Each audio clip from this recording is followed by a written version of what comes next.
Naphezu kokuthi uhanyazela nje umvumo wesiNdebele, kodwana ubonakala unganasekelo elihle kilabo ekufuze bawusekele.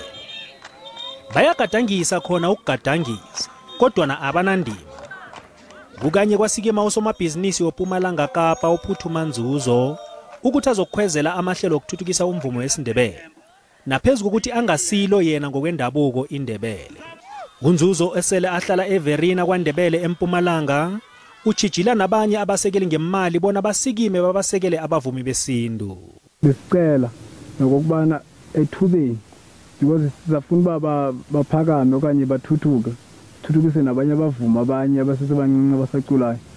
Uba i-arts and culture ingahlangabezana nathi nosomabhizinisi ibiyiminqweno yethu leyo into yokubana masiye phambili singapheleli eVerina kuphela siye yonke indawo sihambe nakodlawulale.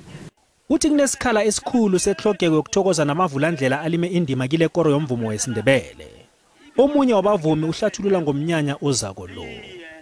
Umnyanya omkhulu wesikhethu lapho sizokuhonora khona nezinye inkutana edlale indima enkulu ekuthuthukiseni isiNdebele. Ke simema wonke umuntu othandako isikhethu ukuthi eze eVerina emaCluster lapho zabe sibambele khona lo mnyanya.